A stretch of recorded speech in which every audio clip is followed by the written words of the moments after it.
Good afternoon. Good afternoon. Okay, that's all right. Welcome. My name is Kenny Robinson, and I'm the Director of Career, Professional, and Partnership Development here in the School of Education at Hunter College. And I'd like to welcome you all to Hunter College. Slide show of hands. How many Hunter School of Education people do we have?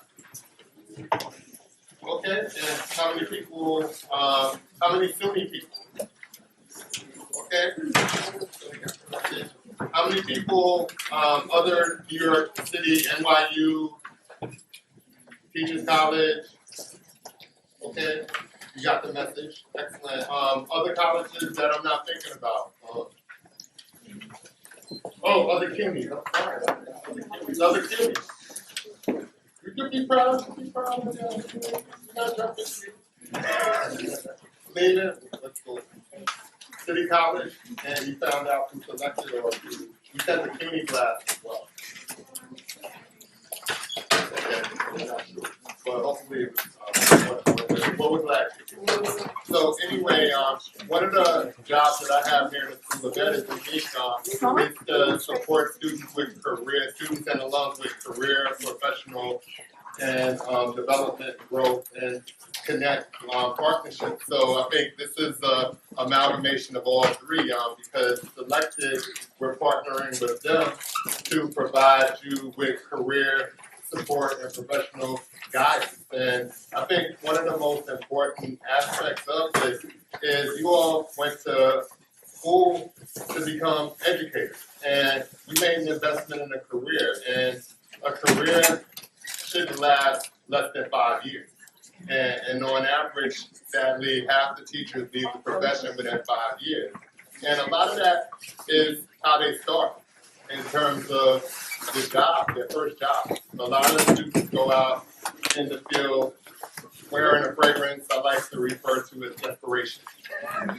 And so we want you to just have a skill set and really be thoughtful about this, because this is how your investment pays off. Your investment in yourself, and your investment in this career, and your investment in making a difference in the lives of children. So I'm glad you came out to really invest in yourself and be thoughtful about how you go about this process and really look at each component. So tonight you're going to do 2 components. Tomorrow night we hope to see you'll do 2 more. So I just wanted to say, in acknowledgement of Dr. Martin Luther King's birthday today, he's somebody who was an extraordinary man, but you as educators have the ability to do extraordinary things as well. Now, maybe you won't go down in the annals of history like Dr. King, but when you make an impact on the lives of children, that's generational.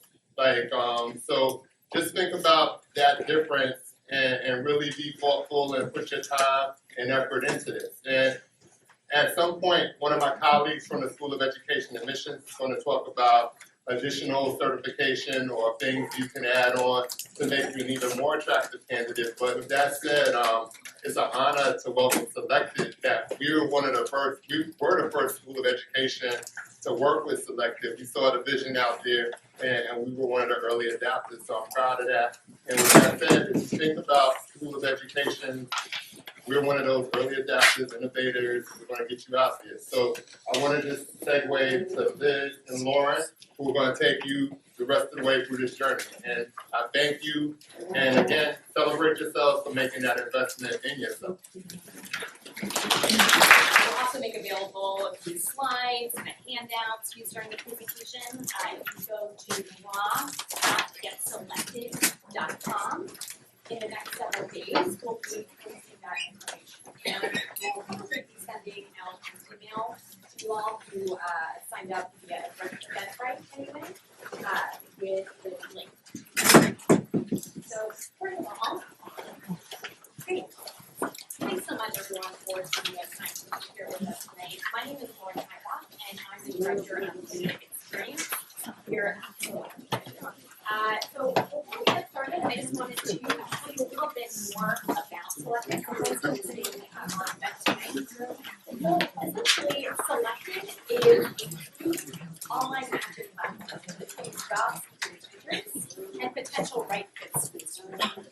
And the is almost like an online dating app in a way, except I like to think quite a bit more. And basically what you do is create a free profile. It takes about 5 to 10 minutes total. You'll put the kind of specific information that are important to you in a school what you're looking for. So things like your content area, your grade levels, or teaching you would like to teach in. But not just the generic stuff, you're also able to input information about the school culture that you're looking for. And from there, the schools do the same thing. So at that point in time, we're going to use an algorithm to match you all to potential right fit long-term schools, being that Bootcamp is on a mission to increase teacher retention in New York City. So from there, most folks within the first week get an average of 5 different connection requests from schools. So the schools kind of apply to you first instead of the other way around. So we're not an online job board or anything like that where you toss out your resume to a bunch of places and never hear anything back. They'll apply to you. Okay? And beyond that, like I said, it's totally free. You do get assigned a coach who you can reach out to for an interview process support and whatnot. You'll have access to more events and resources like this. Yeah. So there's that. A little bit about our schools that we partner with. We have about 800 or so at this point in time from the Northeast, essentially, so Boston all the way down to DC. We didn't just open up in LA, in case anyone's looking to move west at any point. But our home base is here in New York City. That's where we have the vast majority of our schools. And they're all different types. We have the traditional district level schools. We also have charters, independent schools, religious schools. We're focused primarily on students that have highly under-resourced schools, although we have a large variety of schools as well. Let's see, so as I mentioned before, you can attend sessions like these. You can find articles after the session that have all the content from those sessions, in case you weren't able to attend or you need a little refresher. But that's all I'm going to say about that, because you're really here to learn about how to market yourselves. And so I'm going to let our fantastic presenter and one of our coaches, Liz, take it away. Thank you, Lauren. Hi, everyone. Hey. I'm Liz. I was actually a graduate from I got my master's in childhood education. And I've been teaching in New York City public schools.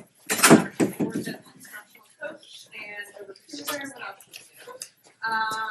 This for actually now 11 years. It all started here at Hunter College. So I have a lot of experience in urban schools and recruiting, so I can help you out a lot over the next 2 days. Tonight is focusing on the interview process and the demo lesson. And then tomorrow we're going to focus on school fit, finding your best school fit, and resume reading. Sound good? Okay. Start. So this is the agenda. Oh, as far as just timing, this is going to run until 6:15, and then we'll take, 5:15, and then we'll take a 15-minute break, and then come back at 6:30 for a demo lesson, and that's going to go about an hour. Okay, so this is just an overview. I thought this might be helpful for you of what the application process or the interview process looks like at a school typically. Can anybody not see that? It'll be online, but basically it starts with the application generally. Some sort of an application goes to a resume screen where your job is just to not get ruled out for any reason, which we'll talk about tomorrow. Then a phone screen typically. The phone screen, what we talk about right now for the interview process, should help you a lot with the phone screen. And then you'll have, most often, these two go together, demo lesson and in-person interview. So you'll get asked, if you make it through the first 3 stages, you'll get asked to come in to teach a demo lesson, which is terrifying. We'll talk about that, don't we? And then afterwards is the in-person interview. Afterwards is the in-person interview, usually on the same day. And then reference checks and then so this is just the intro process. Hey Liz. Yes. Quick plug, you can skip the first several steps. Wait, so yeah, I'm sorry. Yeah, so you can actually skip the first several steps if you're unselected.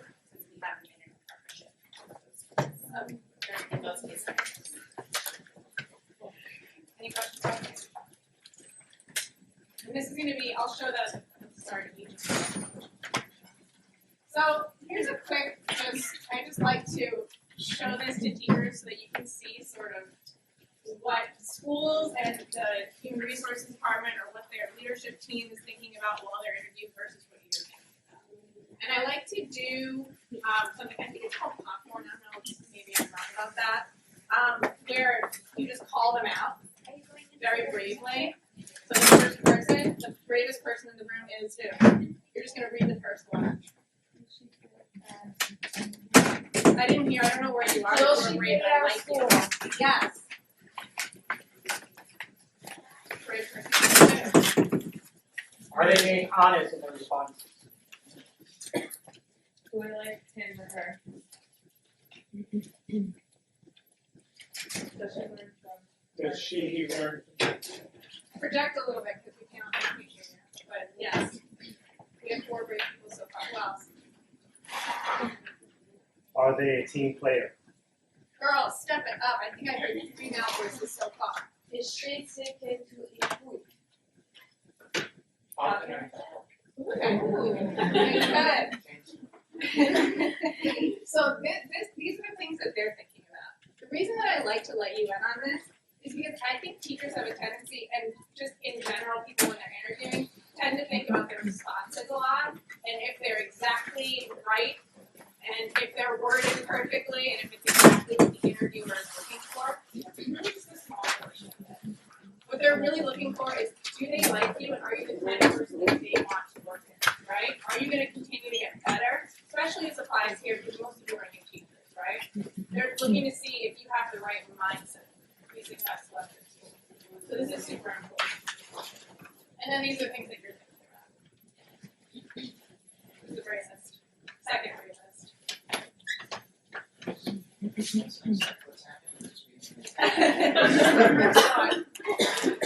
Can they tell how nervous I am? Oh, I like this. Enthusiasm. Who's gonna be better than that? I mean, it's tough acting. Do I sound like I know what I'm talking about?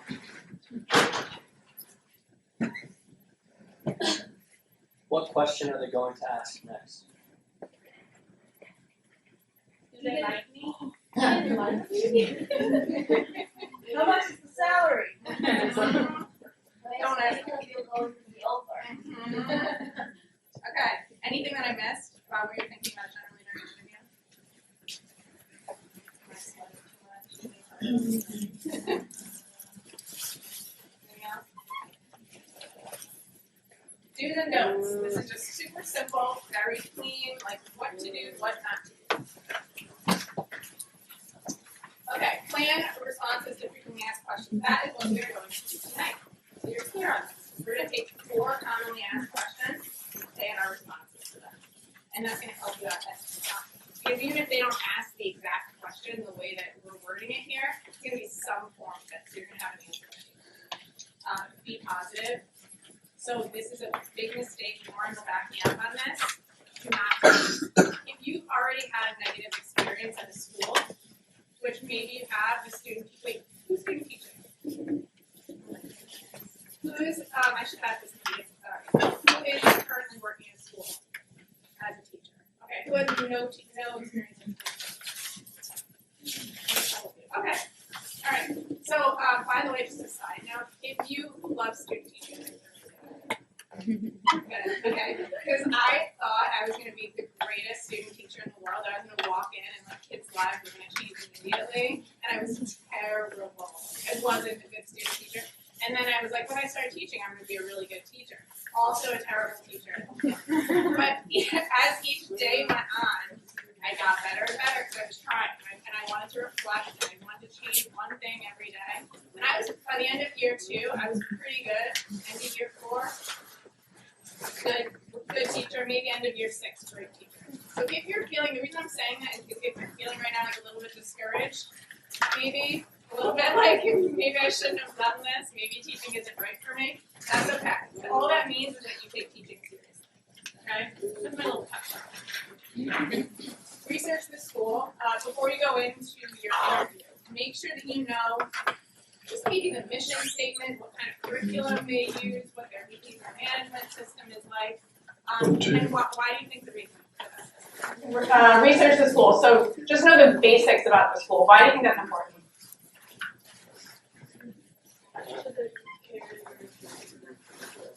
Everyone hear that? Okay. Anything else?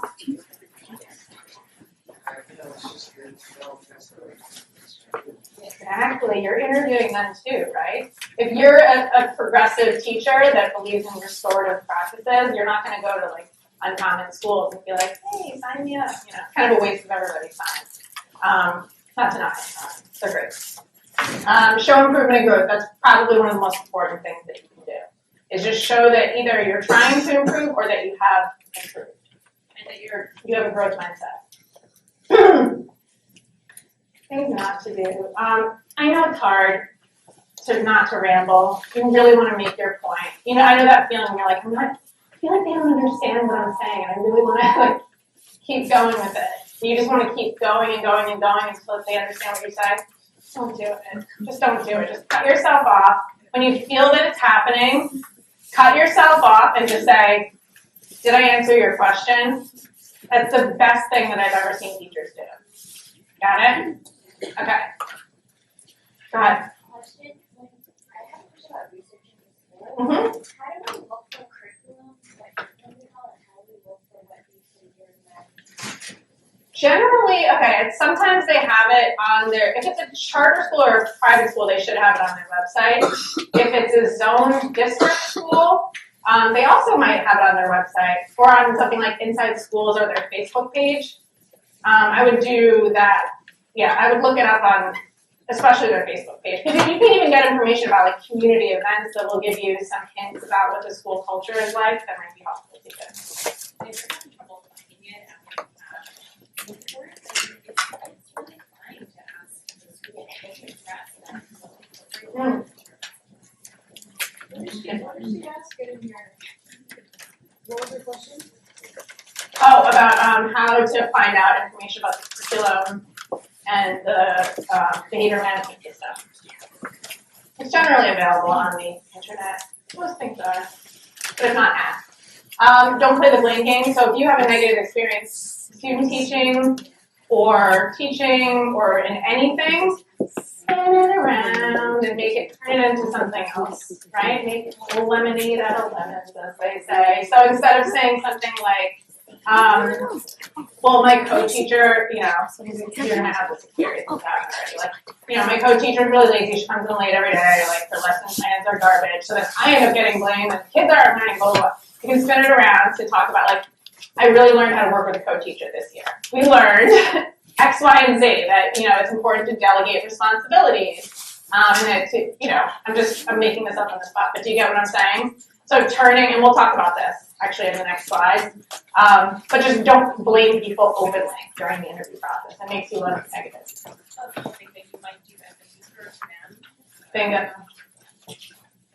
If you are curious about, If you are curious about salary benefits for hours, that's normal. I wouldn't talk about it unless it's something super, super important. I wouldn't ask about it during the interview, during the first stage of interview. You can ask them after. If you have any follow-up questions via email, unless it's something like you have a child and you know if the hours are like 7 to 4:30 and it's important to whether or not you take the job. And then don't lie. So we have to talk about that. Okay, good. Let's move on. So these are the three main ingredients. These three things should be incorporated into every one of your responses during the interview. And we're going to talk about the three main ingredients, and then we're going to practice incorporating them into each of your responses. Okay? So after this, I'm going to give you 4 questions, and you're going to write out your responses based on that. So the first one is knowledge.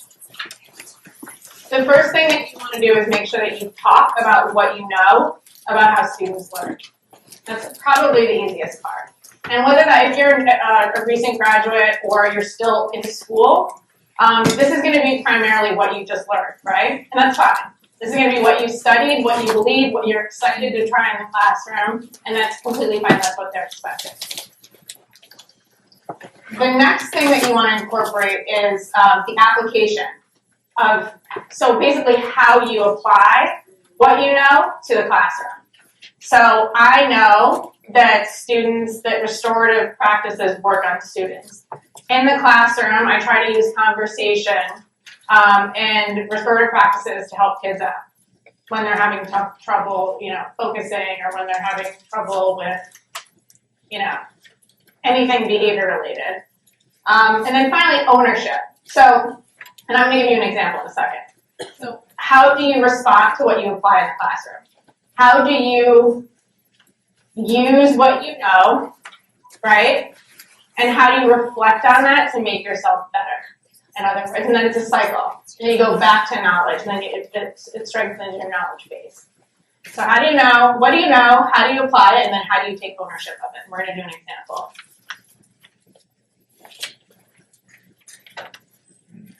Okay, so here is a common question that might be asked in an interview, especially as a new teacher. Describe your approach to lesson planning. This is kind of a tricky one because a lot of you haven't had a ton of experience planning lessons, right? So here's one example. Who wants to read it? Maybe someone in the front is kind of small. Okay. Yes. Response number 1, our current school shows a program called Engage and Why. I like it, but it's not always the best for our population. Our lesson plans are submitted on Fridays to our AP. I always send them on time. Okay. So let's critique this response.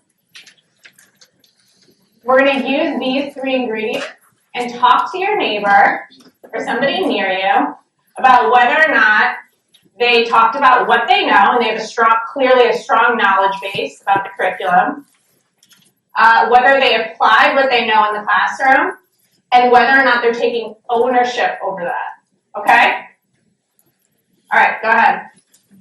Rip them apart. Go ahead. Don't be shy. Who wants to share out? Maybe just one thought. We'll do 3 different people. One thought.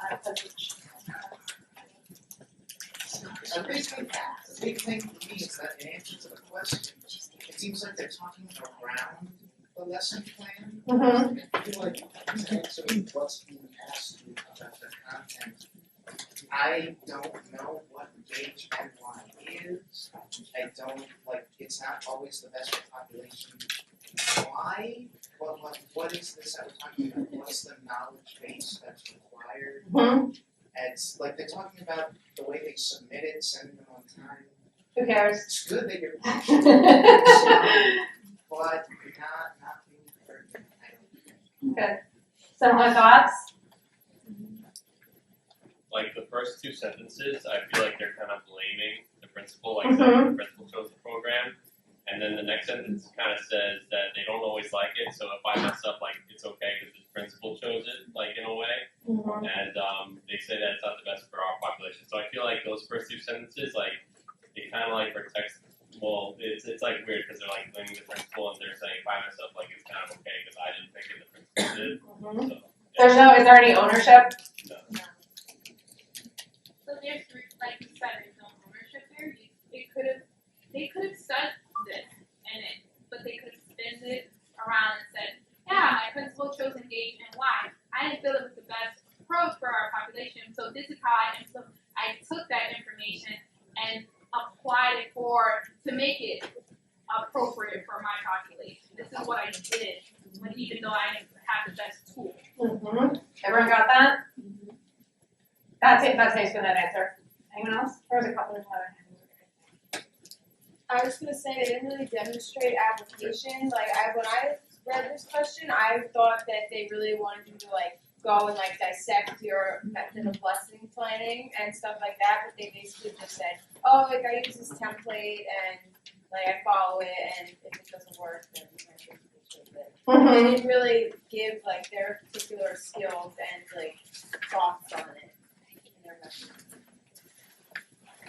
Anyone else? Okay, that's exactly what I would have said. So they're really not this person isn't strong in any area at all, but especially the part that's glaring is the ownership piece. It's like, we use this program, it doesn't work. Oh well, my principal said I had to, so I had to, which is gonna happen to you. I mean, you will be in this position one day where your principal wants you to do something that you don't feel like is effective for students, if it hasn't already happened, but there's a way to approach it. I mean, there's ways, like our friend in the back was saying, where you can modify the curriculum in your classroom, and there's also, you can speak up, right? And you can talk about how I spoke to her and I explained, I showed her the data, you know, she agreed in certain ways, she disagreed in certain ways. You want to show that you're doing something about the problem. That makes sense. So now I have an exemplary response. Who wants to read this one? It's long. Given the opportunity to talk. I like the style. Me too. Go ahead. I believe students do Could their you best. speak louder, please, though?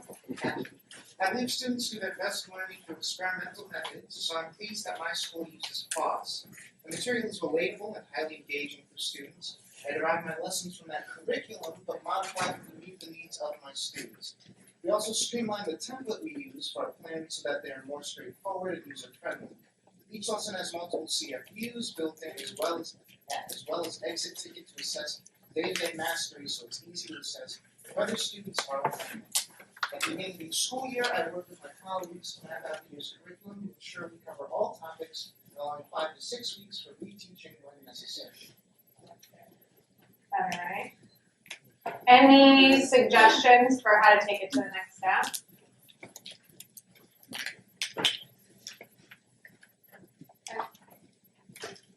So your response, I mean, in the moment, your response is probably not going to be like this, but we're going to plan out your responses right now so that they're similar, so that when you get there, if maybe you forget a few things, you're still going to have an exemplary response, if that makes sense. Okay?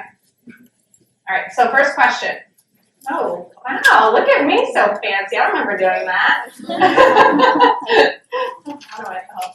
Okay, so no surprise, but this is the first question. So what we're going to do, and these are my suggestions, on the side here, for all 4 questions, is have, these are like 4 things that you might want to include if you're stuck, even if you're not stuck. So for this particular question, the basic structure of your planning, you could talk about the planning process. It shows that you're organized, that you're thoughtful, right? The theoretical background, so where you're getting your ideas from in your planning process. You want to incorporate data as much as possible. And student accommodation.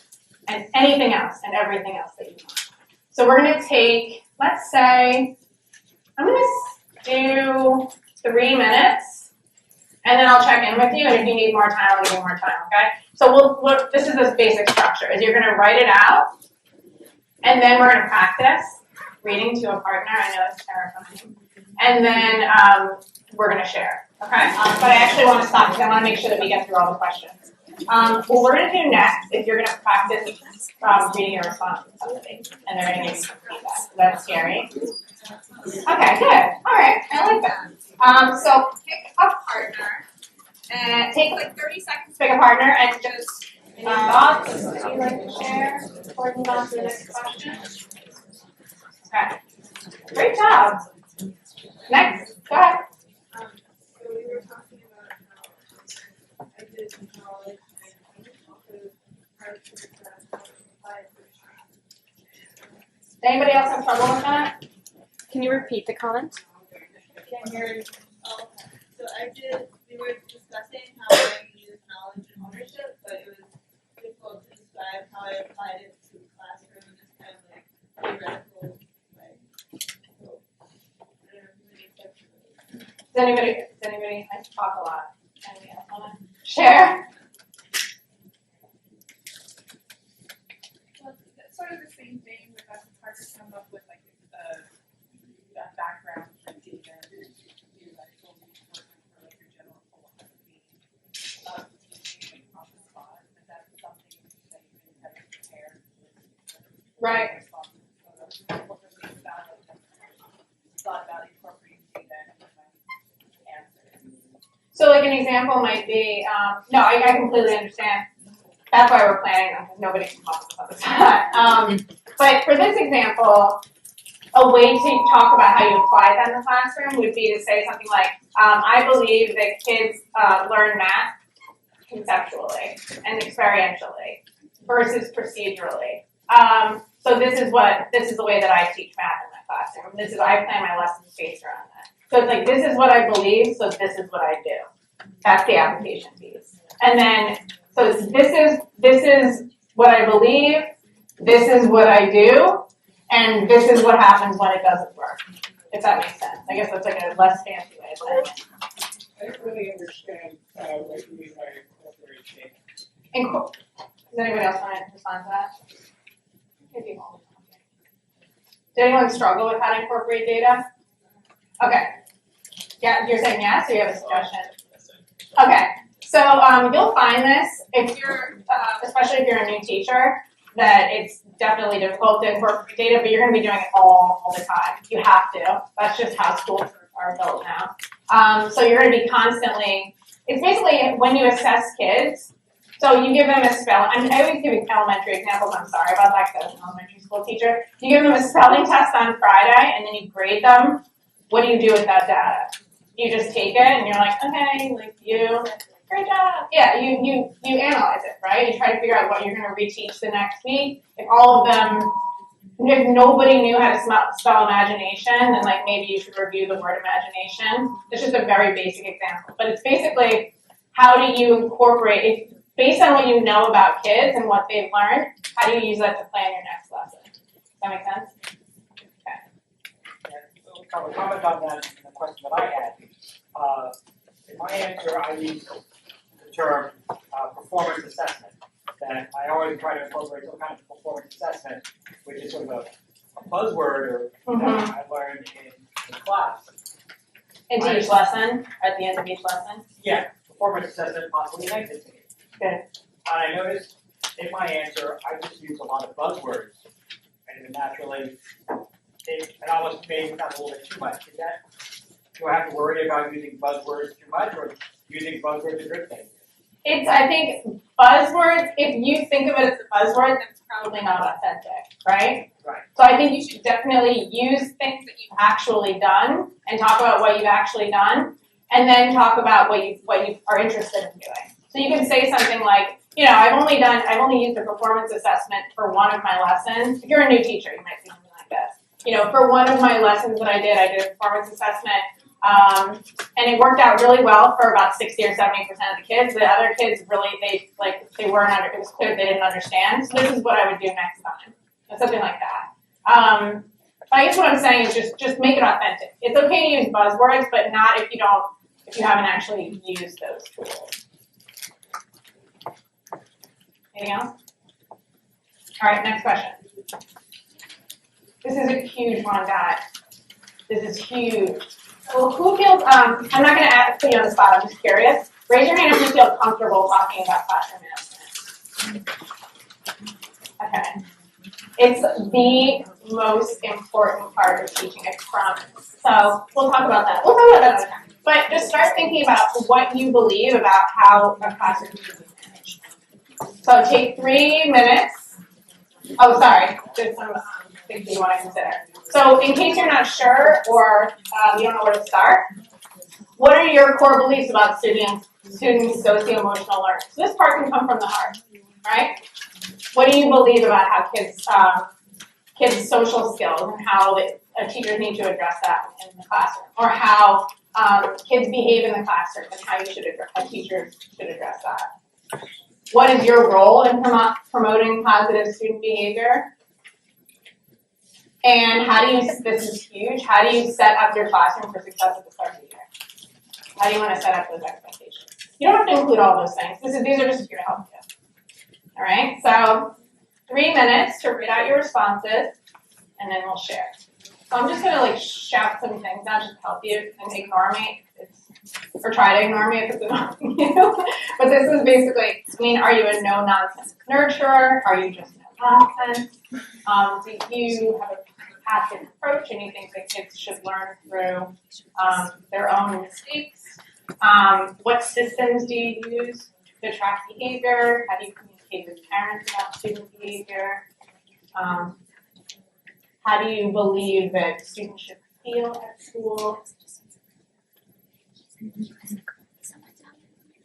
How do you think students should, what does your classroom look like? Because they might ask you, what's your classroom look like? What are kids doing? Are they sitting there with their hands folded? Are they exploring? Are they loud and quiet?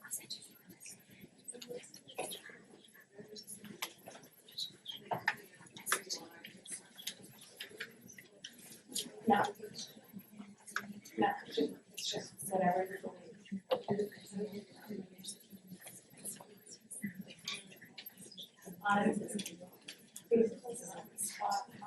What you know, what you use to measure,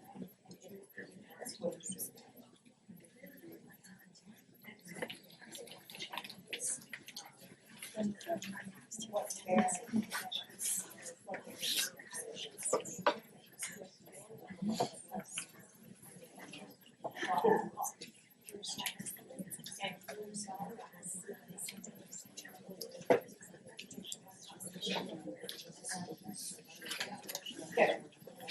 They're gonna be like, which is like,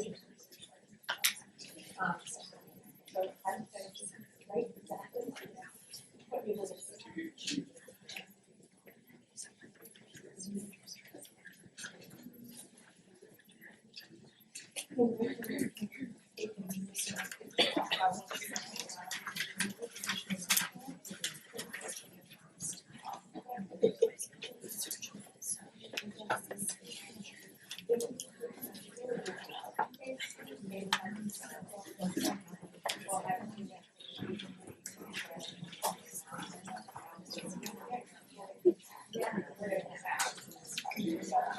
So, they're gonna do that, but now, yeah.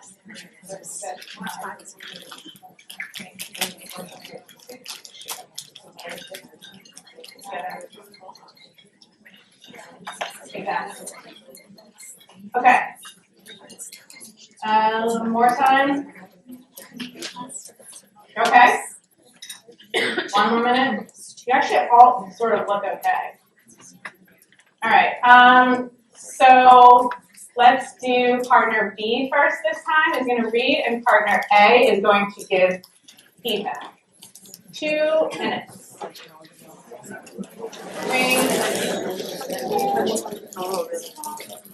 Okay, now it's partner A's turn. Does everyone get a chance sort of to share? Yes. Okay. Partner A is gonna share, and then partner B is gonna give feedback. Does anybody, I forgot to ask this before, does anyone want to share their response? I think, okay. Laying down expectations early and reminding students of them consistently, whether that's subtly or explicitly, verbally, or with written posters on the wall, whatever. I believe students who already expect behavior should be encouraged with empathy and understand and solve problems together rather than feeling like a problem to students. I believe the classroom should be a place that students enjoy being in, and that foundation should be made, whether that be with the material or with the setup of the classroom, so that students are familiar. Thoughts? Okay, that was a really, is it because you have a clear picture about how he feels about behavior management? Okay, do you have a clear idea about how he's going to set that up in his classroom? You do? Okay. That's the piece that I'm wondering. Is like, what does that look like? I know, sorry, that was your punishment. So it's like, what does that look like, and what have you done to show that that's what you believe? So you talked a lot about the knowledge. How do you do, like, what does that look like in the classroom, in your classroom? I think that's the one piece that's missing, but that's like, I mean, that's a beautiful response.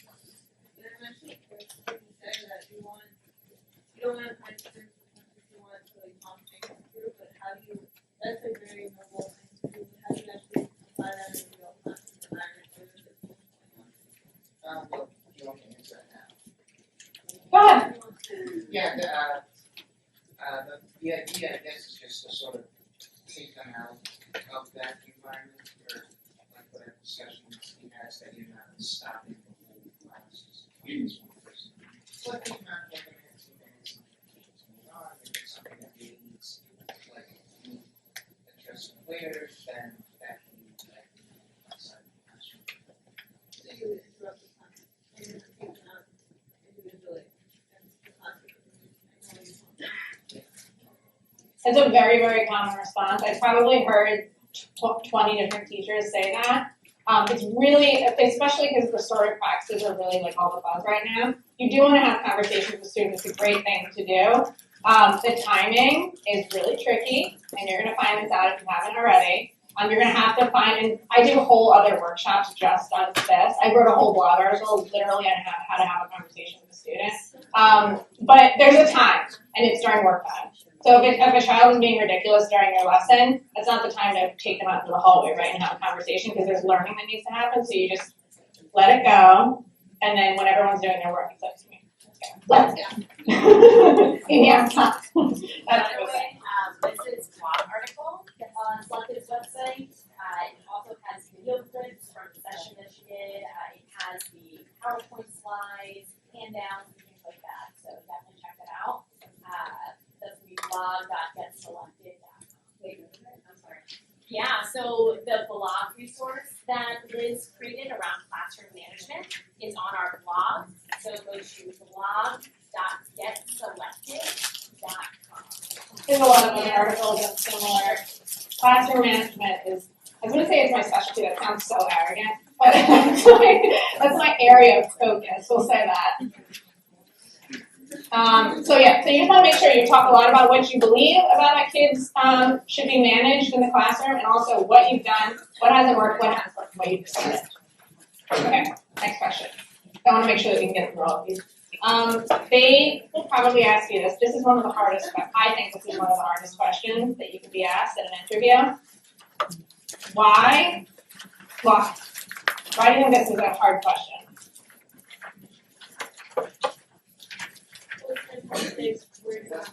Yeah, you're like exposing yourself. Like you don't want you're exposing your weaknesses to a person.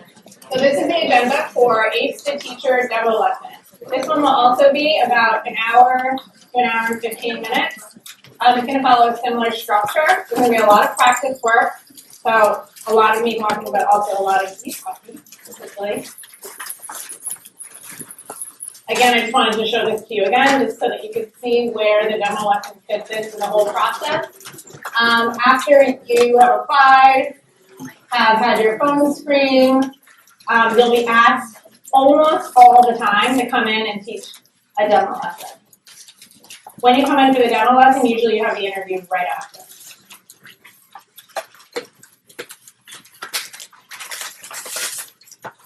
Okay, what to expect? Does anyone already know what to expect for, what is a demo lesson? Maybe give you the topic and no background information or wrong background information, and then you have to do it, and then it's all going to be, but you're going to see something you don't expect, and yeah, that's essentially what happens. So basically, kind of like an audition for a job, they want to see what you look like and how you perform in the classroom. So they're going to tell you how many students roughly you're going to have. You've never met these students before. They'll tell you the topic or the subject, and then your job is to write a lesson and teach the lesson to a group of children that you've never met before, and then meet with the principal usually and a group of people maybe from HR on the leadership team and talk about what went well and what you would do next time, next steps. What's problematic about that? So that's the first question, is when I say that, when you think about teaching, walking in and teaching a group of students that you've never met before, what are the challenges? So just take like 30 seconds and write down whatever your thoughts are.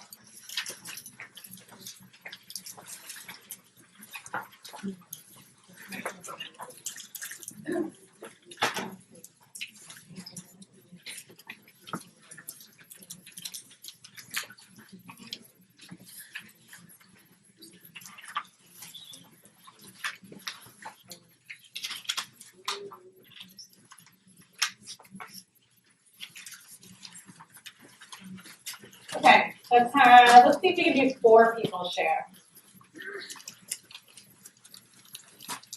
What do they already know? Do they know things? Let's find out. Right, you don't know what they know already, you're not even about their background knowledge. What else? They don't know you, so they might not be like one way to what whoever you have to do, they don't care. Mm-hmm.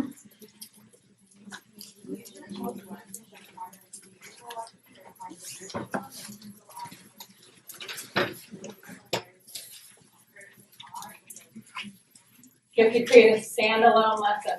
Really tricky. You don't know the typical like classroom routines or expectations that are part of the lesson. Let's do a few more.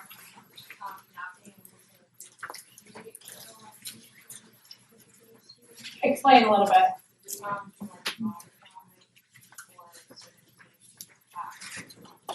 That's the kind of thing you have to plan based on what you know about the kids, right? You know the classroom setup, and sometimes there's like, it's just whiteboard or blackboard, how many whiteboards or blackboards you have, how many, like, if there is a smart board, if it's working, maybe it's not working properly, if there are no erasers or like chalk in the room, and then you're like, what do I write with it? Yep. Seen it, guys, I have seen it all, I promise you, I've seen it all. I'll share lots of stories. The behavior management system and how that aligns with you and more than who them in the minute that you have and in order to serve. Definitely. Anything else? The students' needs in the class, the special needs areas. What they are and how to address them. That can go very, very wrong. Okay, so the good news is we're going to address all of those things. Okay, questions? You don't really talk about this. Okay, pre-planning. So this, in this section, we're just going to talk about how to plan beforehand for your demo. Here's the notes. So one of the things you want to do is, you shouldn't have to ask this, but sometimes things can be a little bit disorganized at schools. You might have to ask. Just what you want to know is how many students, the grade level, the subject, that should be a comma, the time and place, obviously, the duration. So the lesson could be, they give you anywhere from 15 minutes. I've seen 15 minutes, it's insane. So private schools, I've heard an hour, I think that's insane. But usually it's 15 to 45. Most of the time, 45. Was it TFA? No, interesting. So you want to know all those things. You need to know all those things. The two, the last ones, technology and prep time, those are just like bonus. Those are things that I think that you should ask, but those aren't absolutely necessary. Prep time, does anyone know what I mean by that? So the prep time is really, so what you want to know is, are you walking into a classroom and there's 29 students sitting there ready for you to start teaching? Or are you walking into a classroom that's empty and then you have time to put up your charts and get your, everything settled and put up and connect your computer? Why is that important?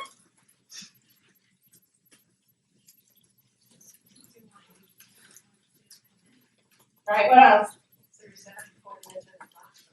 Yes, you want to be set up before they enter the classroom. You might not be able to, you might not have a choice, but if you can get set up, think about the way that you feel when everything's ready to go and the kids all walk in, you're like, hello, hello, hello, versus you're turning your back on them, you're trying to, you're fumbling with the technology, your face is all red, you're trying to put up the chart, you don't know where the tape is, you don't want them to see that. So if there's any choice, you want to ask them to have an empty classroom or where the kids come in when you're ready, if there's a choice. Another thing is sometimes teachers make the mistake of asking a lot of questions to the person who's organizing the demo lesson. The person who's organizing the demo lesson is generally really, really busy. They're happy to tell you the basic information about the demo, but think about how many teachers they have to hire and how much time that takes. They're doing a whole interview process, hiring, offer letters. They don't have time to type a list of all of the 29 kids that are in the classroom and whether or not they have IEPs. That's actually illegal. but the 29 kids in the class so that you can make name tags, right? So I would generally suggest if you decide to do name tags, think of a quick way to get the kids to do them. If you can do it in under a minute, fine. If not, I've seen it go really wrong. I've seen kids take like 10 minutes to decorate and then it's a mess. Standalone lesson, we talked about this before. So this is always a challenge, but you have to plan a lesson that starts and finishes in the allotted time. And if they ask, this is another thing, teachers are often afraid, especially women, to state what they prefer.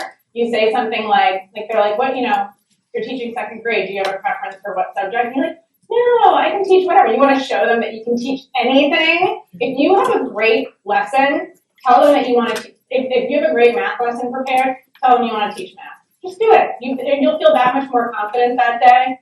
And why not? You don't have to, you're going to save hours that you're going to put into planning a brand new lesson, right? So if you feel more comfortable teaching a certain subject, just tell them. And don't worry about the way that comes across, okay?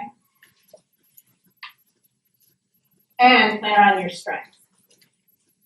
So this is also something that's sometimes challenging for teachers, is because you first start forgetting what your strengths are. If you've been teaching long enough, because you start thinking about your weaknesses all the time. So think about what your strengths are. Usually this is what brought you to teaching. Like that moment where you decided to be a teacher, or that moment in the classroom when you just did that magic happen, where you feel that magic. It happens like once every 12 years. But what is that moment? What is it that you're great at? What's special about you? Maybe you're really animated. Maybe you love doing read-alouds. Maybe you're great at collecting data. Maybe you have a really great way of explaining things visually through pictures. I'm just throwing ideas out there. Does anybody already know what their strength is and wants to share? I love history. And you're passionate about it? I'm passionate about history, and especially women's history. Awesome. So when you plan your lesson, see if you can incorporate that somehow. Even if it's just a fun fact in the beginning, right? It's something to draw them on. Did you know that on this day in 1812, but nothing happened on 1812 on this day, but just bringing in a fun fact so that you can showcase that. Anyone else? Okay, so just take a minute. Do you know what your strengths are? Thumbs up if you kind of know what your strengths are.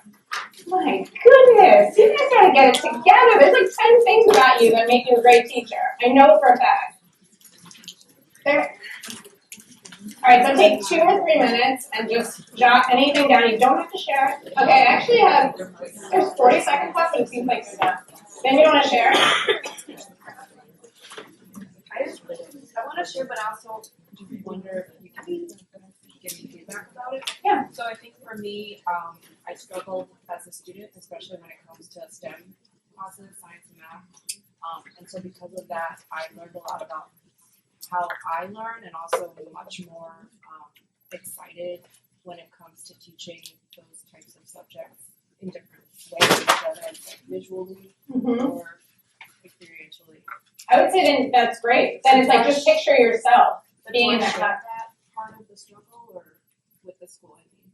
No, you could if you want. You definitely could if you want to. But I feel like this is more centered around like how are you going to think about that and help that plan guide your thinking. You know what I'm saying? Yeah. So you can picture yourself in that class and be like, would I be interested in this lesson right now? So I think you guys do that. I do. You know?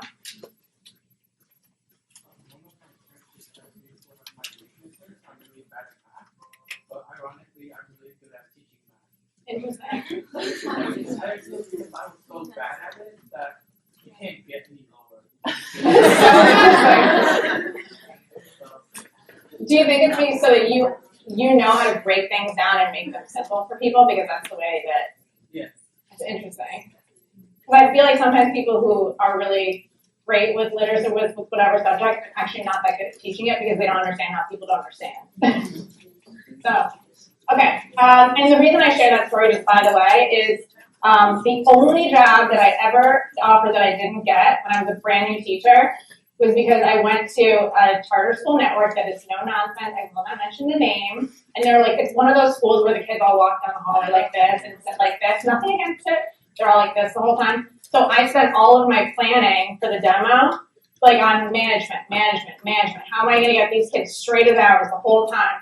And I forgot the whole reason I went into teaching is because I feel like I'm fun and silly with kids, and they like that. So the feedback that I got was that she was like, it's not evident. I remember she was like that. She was like, it's not evident that you love children. I was like, what?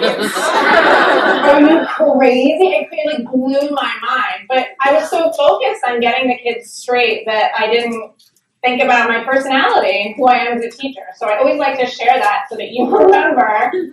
Don't forget who you are during your demo lesson, is my point. Oh, I did it again on this one. Okay, so this is an acronym that I created to help teachers remember the 5 steps to a successful demo lesson. Acronym. So this is why I handed out a demo or a sample lesson. I picked this one just because it's easy and it's simple, and the point of the exercise is really to get you thinking about this stuff. If you have a lesson, use it. Does anybody have a lesson they want to use? I'm sorry, I don't think you share it.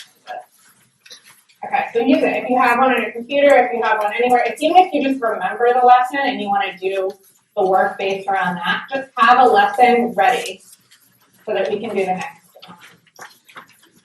set of questions. Keys is for being overly prepared. This is huge. I think that in this acronym, P and E are the most important ones. So plan all of your routines. This sounds crazy, especially when I was a new teacher, I'm positive that I didn't do this. You don't think about stuff like, okay, I have this stack of papers and I'm going to pass them out to the kids, and you have 40 minutes to teach this lesson. Like, how am I going to do it? Am I going to do it one at a time? So that's going to take 7 minutes. And they're going to be like, I didn't get one. Oh, sorry. And then you're going back and forth. Things like passing out papers. How are you going to do that? Things like, if it's elementary school, getting the kids from the carpet to their seats. Who teaches elementary school or is planning on it? So you know what I'm talking about? That can be a total disaster. They're like, woo! They're like running to their tables. They're like, it's like, what? So how are you going to give those instructions, right? If they don't have a pencil, what's the procedure for that? What are you going to do? Just things like that. You want to think about, when you go through your lesson, you want to think about what are the materials that the kids need? What are the materials that I need? And how am I going to address if there's a problem? Getting into groups is another huge one. Preferably don't do it, because it's always a mess, but that's just my opinion. And if you do, then do have a really organized system. This data is really slow. This is obvious. I don't need to talk about this today. Know the lesson you're teaching. Okay, so we talked about this over here. If you come into when you go into a school, just assume that they don't have anything. So if you need tape to tape up your chart, bring tape. If you need whiteboard markers, bring whiteboard markers. If you need erasers, bring erasers. I know it sounds crazy, but you don't want to be stuck in a situation where you're 20 minutes into your lesson and you go to pick up their marker and it doesn't work. And you're like, you have to ask. The kids are like, oh, I know where the markers are, right? They're trying to help you. Like, no, that's not where the markers are. Like, this kid keeps over. It's like, just don't. Just bring everything that you need, even pencils. So some of the best lessons that I've seen, teachers actually give the kids sharp pencils so they just don't have to worry about it. Just a thought. But if you if you're going to have a chart or some kind of like a visual aid for the kids, as much as possible, have it already pre-written. Why? Anything else? Mm-hmm.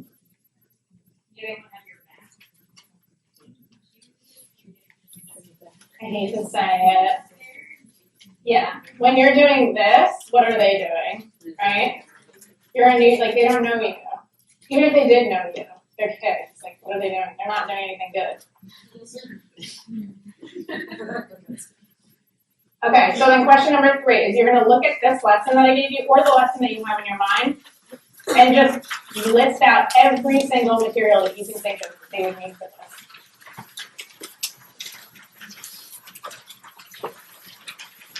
And if you, I just realized that you haven't got it, sorry. So read it first, and we'll do 3 minutes all together. Just make sure that you know where you're going. So if you, this is actually kind of important. If you're late, you're not gonna get the job. I promise. And if you do, I don't promise. Because if you do, that means they are desperate. And if they are desperate, you don't want to work there. So don't be late. If you go on Maps, whatever it is, Google Maps, and it says 1 hour and 20 minutes to get there, allow 1 hour and 45 or 2 hours. And just relax. Not relax, you're not gonna relax, but you know what I mean. Don't be late. Oh, objectives. Have you done a lot of work with objectives? Are they still doing that, Hunter? The objectives should obviously align with grade level standards. This is another really important piece. So they assess however you're assessing them. I'm using the word assessment. I'm sure there's other words you use, but however you're measuring whether or not the kids are learning, that should align directly with the objective. So if your lesson is about, trying to think of an example. If your lesson is about trapezoids, then your exit ticket should be about trapezoids.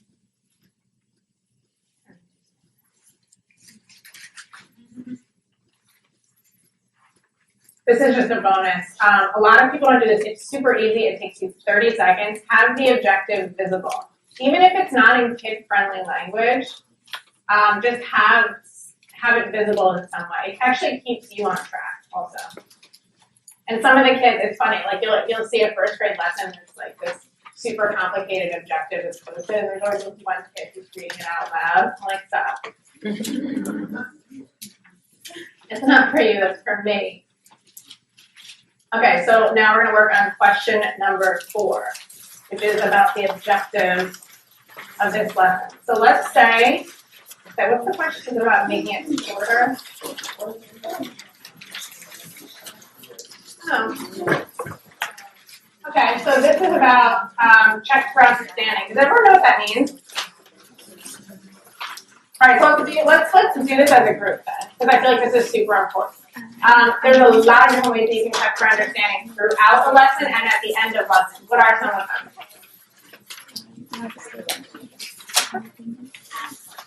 Ask questions. What else? If I were you guys, I would write all these down. Seriously, because you're going to forget, and they're going to want to see 5 to 6 different checks for understanding throughout the lesson. What else? Exit ticket at the end of the lesson. Awesome. Turn and talks. Mm-hmm. Turn and talks. And then you have to also listen, right? For the turn and talks, I always forget that part. I'm like, turn and talk, and I just go do something that's not an assessment because I'm not looking. What else? Is that the same as turn? I guess that's different. Yeah, maybe. What else? Well, speaking to the students, questions out loud, Mm-hmm. sharing. That's a really good one. It's easy. Sometimes they cheat, they look at each other. But it just gives you a feel, you can ask them to do it this way so that it's harder for them to see other people. Or if it's math, it's show the answer on their fingers. Another great one for elementary school.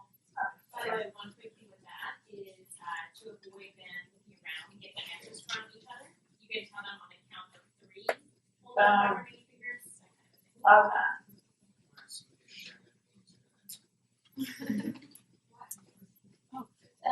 So I was thinking either the exit slip or maybe the parking lot. Oh, is that the poster thing, Mhm. and they just slap on whatever they want. Does everyone know what a parking lot is? Do you want to explain it?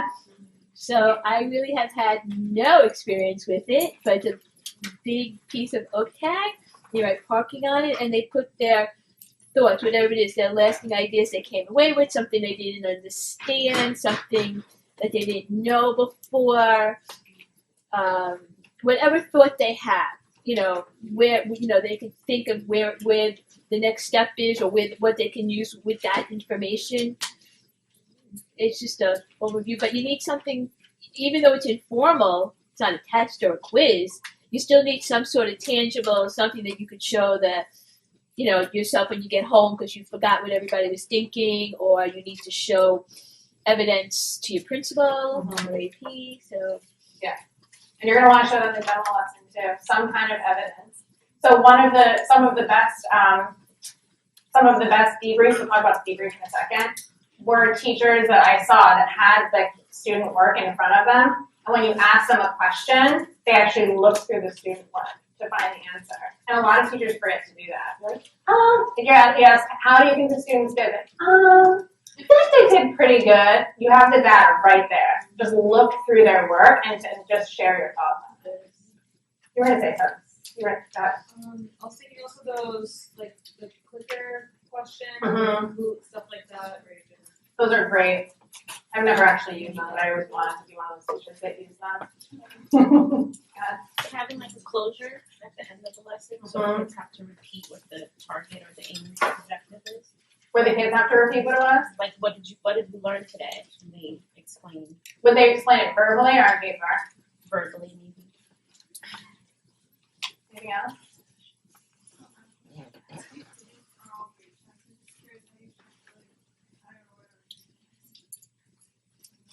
That's probably a whole other workshop. But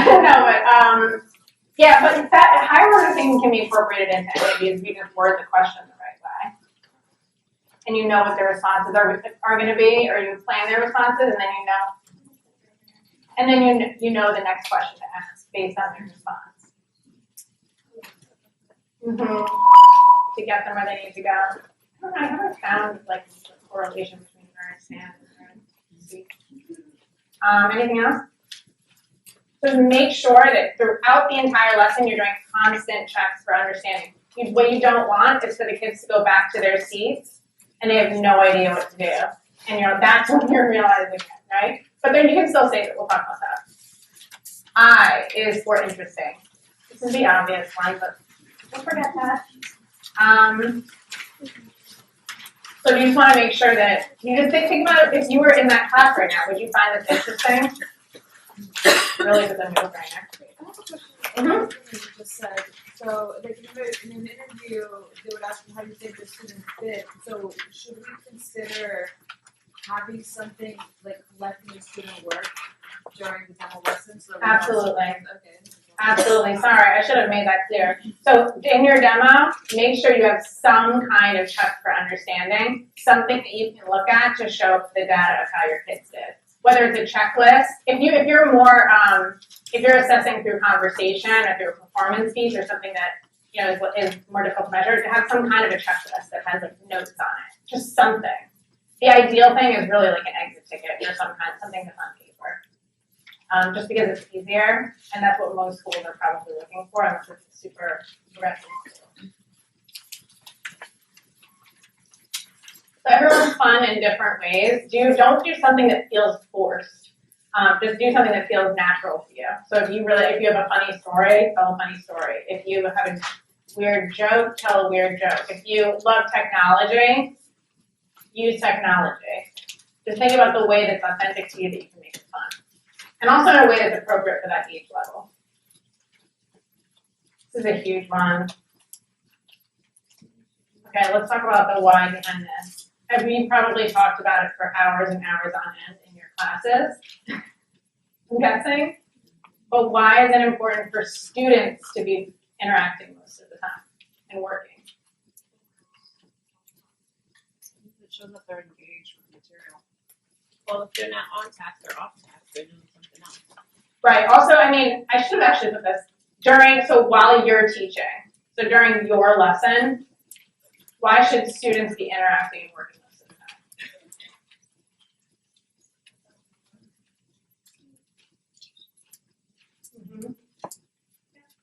They're able to kind of help each other out, and you might not give them a perspective on the material, but like the students can help each other in a way that makes sense to them. So No, I know exactly what you're, I know exactly what you mean. They're learning from each other rather than from you. Definitely during work time. Mm-hmm. If they're actively working during the lesson, they're demonstrating like their skills of like interpretation and analysis, and I think that's something that an observer would want to see because it means they like learn those skills or are building on those skills because of their lesson. And also like if they're working and they're talking to one another, forms of inquiry skills, if they ask each other questions and ask you questions. What else? Like when the teacher's doing most of the talking, you often lose them.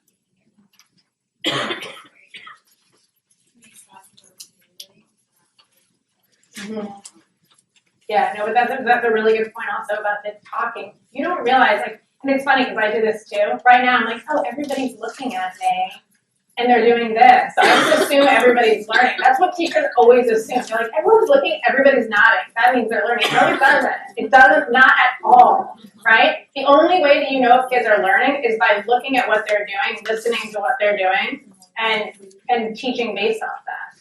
So if they're doing things while you're teaching, then you can assess them. It's basically another form of assessment. For me, it also shows how connected they are to the lesson Mm-hmm. and to the text. Yeah, definitely. And then you know where to go with the lesson too. A hook. This is something that I didn't learn until later on in my teaching career. But if you can think of a hook to draw them in during a demo lesson, they're yours for the next 30 minutes. You know what I mean by hook? Okay. Does anyone have an example?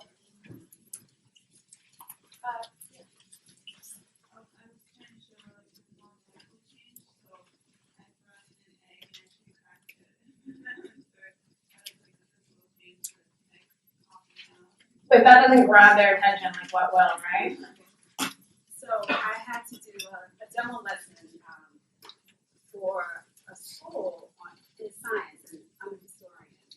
And I said science is not my background, so I said, okay, I'll do something on natural disasters. And so I asked the kids, do you guys remember Hurricane Sandy? And they all talked about their experiences. Mm-hmm. And so then I said, okay, let's talk about hurricanes. What's a hurricane? But at first, we all talk about their experiences during Hurricane Sandy. And from there, that was it. People love talking about themselves, right? Yeah. That's the way to draw it. Like if you've ever been on like a Tinder date, and it's like you're like, wow, it's so interesting. Then you got them. What else? Okay, so like another one, you could just ask if that's not your thing. Like I was never a hook person. Just ask them a question. Who saw the Giants lose last night? They're like, oh, whatever. Because they always lose. That wasn't a trick question. Sorry. So use a hook, draw them in right at the beginning, and you will have this for the next 30 minutes, unless you really go off the rails. Let's skip this one because I really don't want to go off time. Let's skip this question. So X is for simple. Most likely, Lauren's like, yes. Almost, and raise your hand for a new teacher, like relatively, or brand new. Okay. So the number one thing that new teachers do is they overplan their lesson. And I totally understand it. Everybody gets it. You want to show your best self. You're like, this is my one chance. I want to show them the greatest lesson that they've ever seen in their life. But then you have to cut it short. And that's not the best thing for you. They will cut you off. And the last thing that you want is 45 minutes. The kids haven't even started the activity, just like off the whole time. So make your lesson more simple, if possible. Just err on the side of simple. We already talked about that. This is another thing. Your lesson should be simple enough where the kids should be able to tell you what they're learning, which is kind of tricky.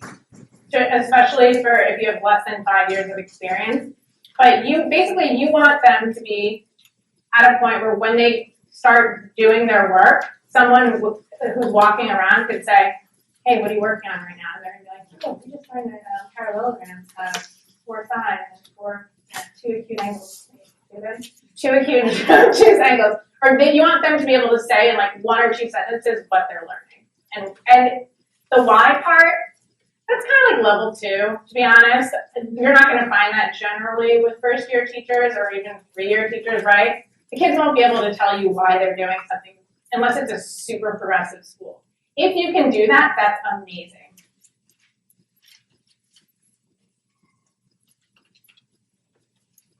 This is something, this is what I recommend, is when you plan your demo lesson,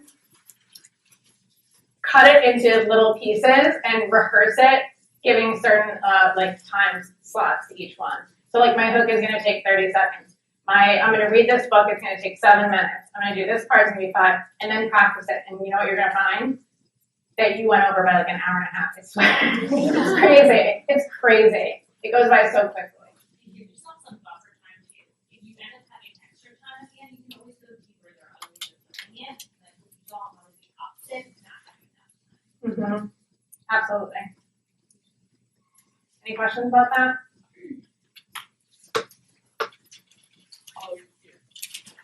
So what happens if you you don't get everything you want to do and the students are very engaged?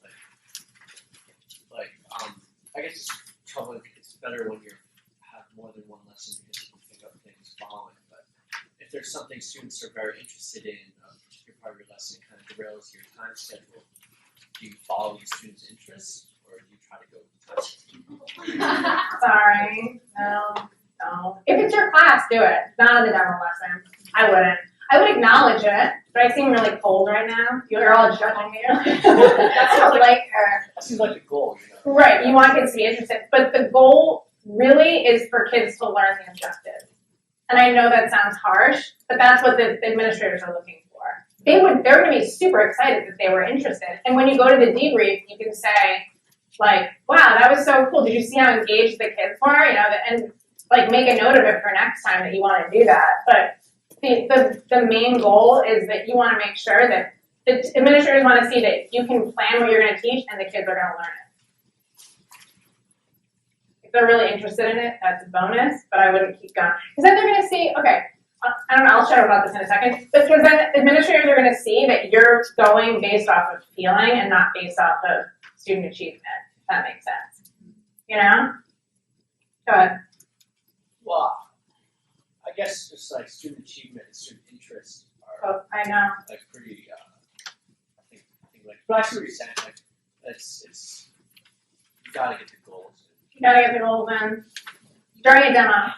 You can always say, if this were my actual classroom, I'd like to spend a bit more time on it, knowing that I can just prioritize remember objectives differently the following day. Yeah, and so it's really all about how you reflect upon it. Yeah. And if that were your classroom, you know that the kids are interested in that. Now you're gonna plan a whole unit based around it. That's awesome. Make my next do now. Yeah. Based upon that, go deeper. Okay, this is the most important. I think it's even more important than being prepared.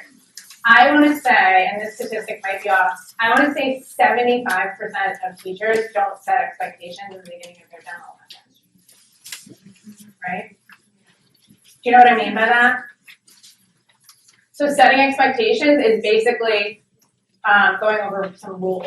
Or what are the expectations for while I'm here for the next 30 to 45 minutes? It doesn't have to be too elaborate, we'll talk about that, but just some sort of expectation.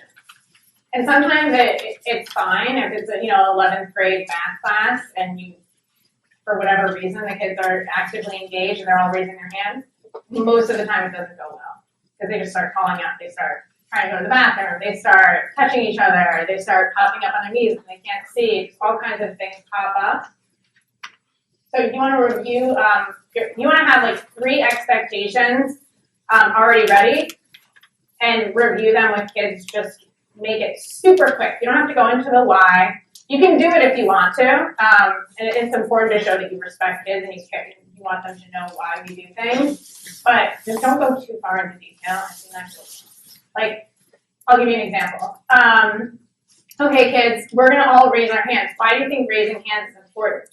And they're like, because my neighbor said that, and then they go into this long story on, okay, why else is it important to raise hands? Because our teacher says, well, why does our teacher say? And then next thing you know, 7 minutes have gone by, you haven't even started the lesson, right? Just give them the expectations, make it quick, make it interactive if possible, and then move on to your lesson. I like 3, you can do 3 to 5, but 3 is really, I mean, you could have 45 minutes. You might have less.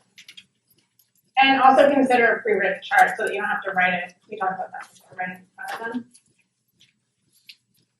If you teach elementary school, raise your hand. Or going to. Okay, a lot of them. So what I always did was, and these are the most successful demo lessons I've seen also, is have like 3 to 5 rules. 3 is really the magic number. 1 sentence and a visual. 1 sentence and a visual. So for example, if it's, the rule is raise your hand to speak, picture of a hand. If the rule is hands to yourself, a picture of, a person with his hands are to themselves. Just something simple like that. Why do you think that's important?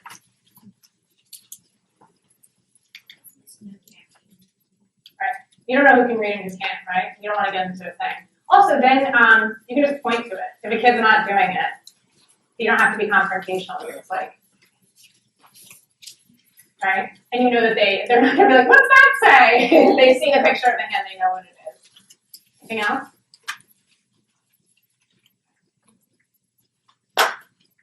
Oh, and making it interactive, by the way. Sorry, I didn't explain that. So make it interactive is like this. If you say, hi, my name is Miss Willingham. Good morning. My first rule is, you might want to not go into it like that, but my first rule is that in this class, everybody raises their hand.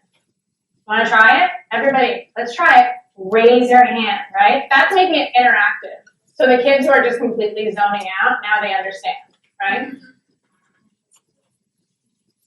And any directions, if there's an activity at their seats that they're doing, just whatever it is that they're supposed to be doing, display directions. And that way, like I was saying before about the directions, if they're off task, if you go over and, Lauren's like messing around with Matthew and they're out there talking, you can just go over there and be like, you just point to it. You don't have to have a long conversation. Oh, we're on page 91 and you have to go in and find the, the main idea. It's written there. Obviously, we didn't do it for second grade, but. Okay, so those are study expectations. Are there any questions about this one before I move on, just because it's so important? Can I say something? Yeah.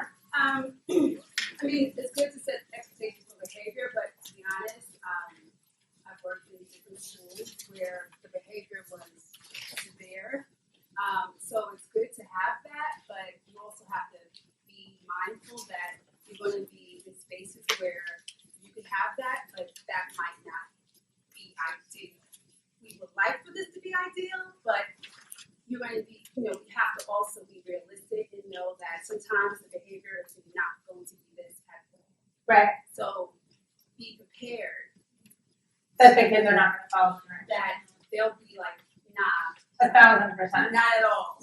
You should expect that the kids are not going to follow your directions, by the way. So you just prepare. to be clear. So you prepare your lesson. So if that should happen when you have a kid act out, I mean, I had one student. She had behavior defiance, right?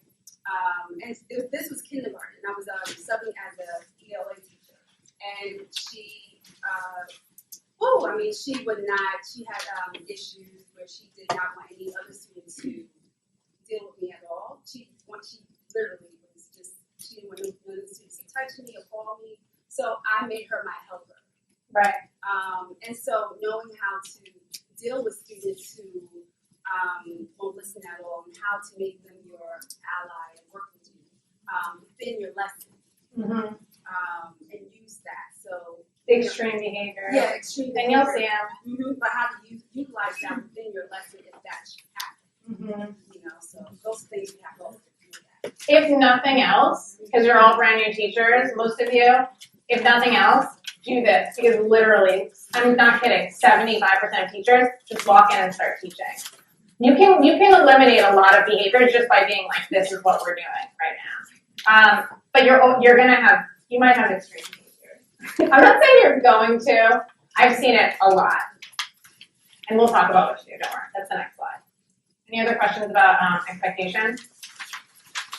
Okay, so you're gonna write down some expectations that you would have for going into a demo lesson. Think about your, if you're a special ed elementary school teacher, think about your kids and what rules you would need to have for them. So make it for your target student. All right, so let's try 2 minutes. Let's see. Sometimes 4 or 5 people share one expectation. And we might cover all of them. Just one. One mic. Boom. One mic. Does everyone know what that means? One person speaks at a time. You want that one. Okay, try your best to answer. Love it.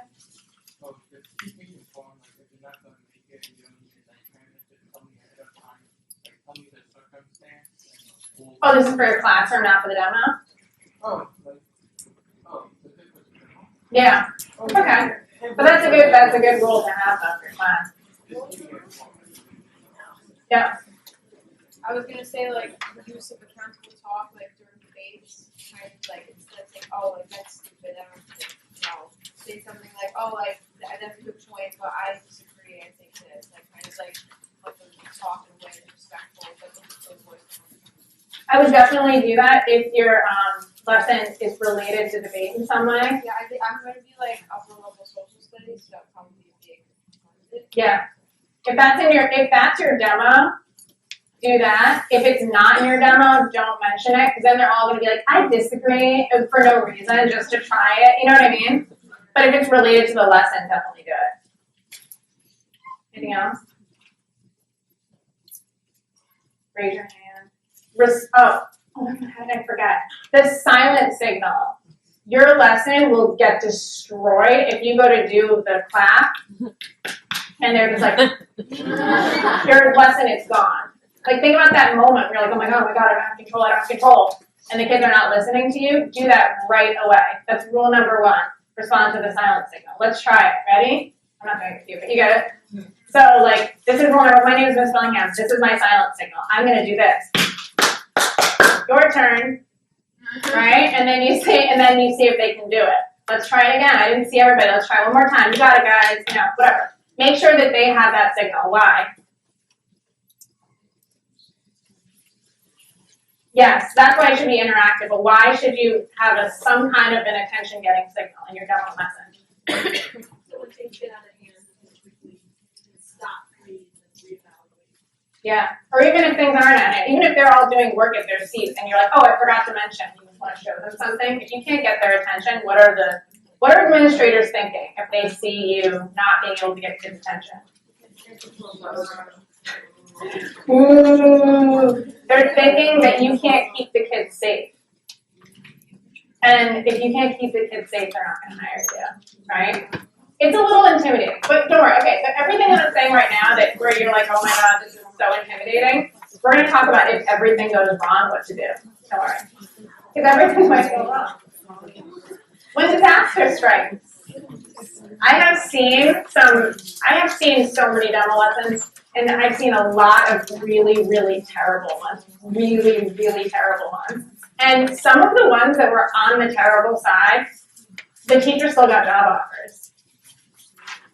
Why?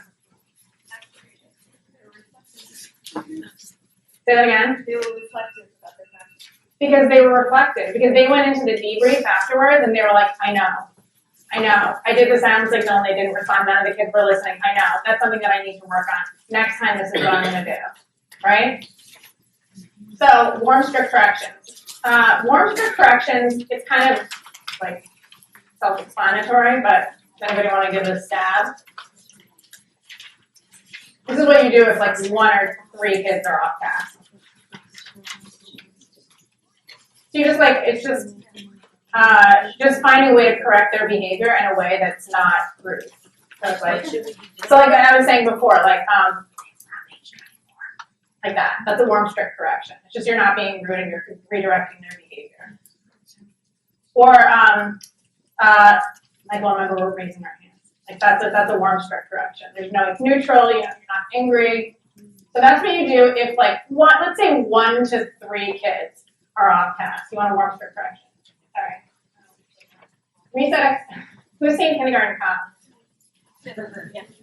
Dude, that's like my favorite moment when he's in the middle of the classroom. He's like, ah, and the kids are just running around everywhere.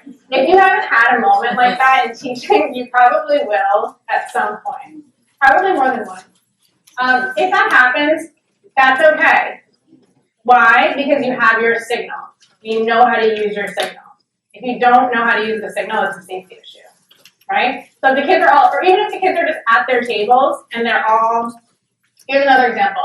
The kids are all at their tables and they're not working yet.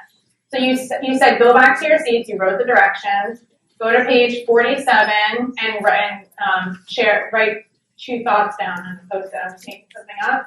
And then you say go back to your tables and in 2 minutes nobody's working or talking. This is the point when some teachers pretend in a demo lesson that they're like, I don't know what to do, so they just keep walking around, right?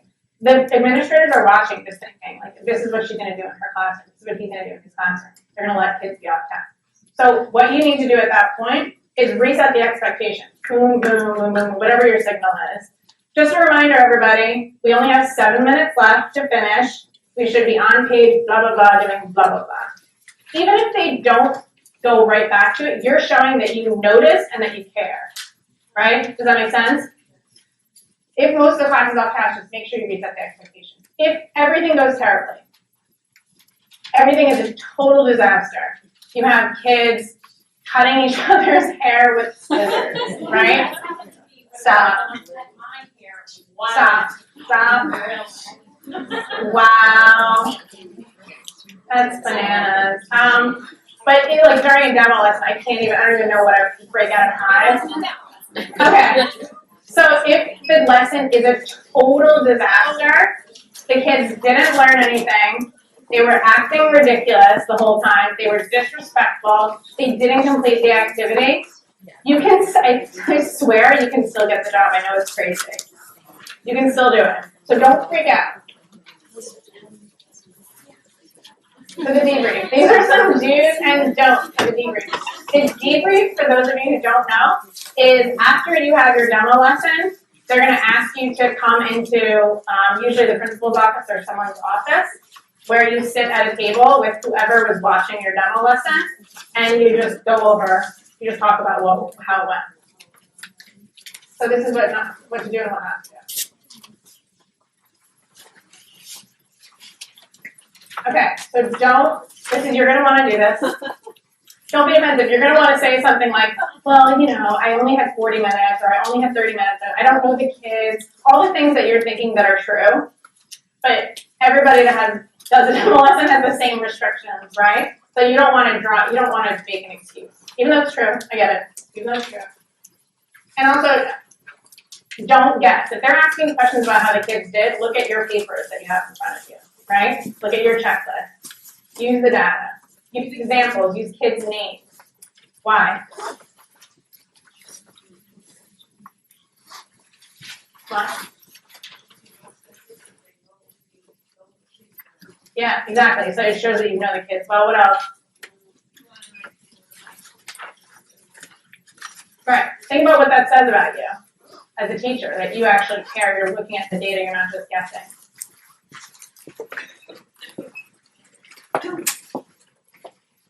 This is difficult. Thank you. Thank you. That's interesting. Oh, you're not going to want to do that. You're going to feel in your heart of hearts like they're attacking you, and you don't want to listen to their feedback because it doesn't feel good to get feedback from somebody that you don't know, right? For me, I don't know. You must be some kind of a saint. I do not like getting feedback from people that I don't know. However, it's usually true, right? You should show appreciation. And even if it's not true, just try it out. Talk about that. Also, probably the first thing that they're going to ask you when you go into the room is, how do you think it went? So just start thinking about that. The second you're done with your demo, even during the demo, just start thinking about what went well and what you would do differently.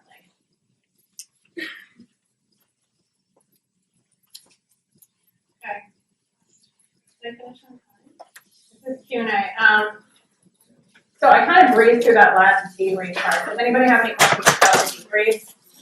In terms of using like the data in that debrief, is there typically like time in between to like look through That's a really good activities? question. Yes. Okay. So did everyone hear that? She's wondering if you have time between the demo and the debrief. You usually will have about 5 minutes because the administrators want to talk first. They want to talk. So that'll give you 5 minutes to gather your things and start thinking about how to lesson more. And jot down some notes too. Anything else?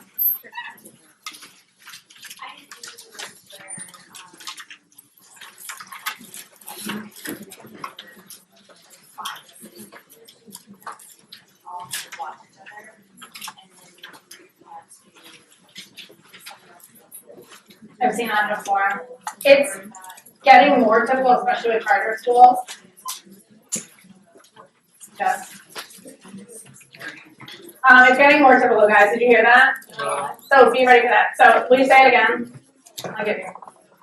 So there were 4 or 5 of us interviewing, and each did 10-minute lessons, each had to watch each other, and then we didn't talk about ourselves at all. We had to analyze someone else's stuff. So be ready for that. That's actually becoming more popular. It's really recent. It could happen. So you might have to plan a 10-minute lesson in faith. All right, anything else? We're going to be doing resume revamp and finding best school fit. So if that's something that's interesting to you or you think will be helpful, we will be here same time, same place tomorrow.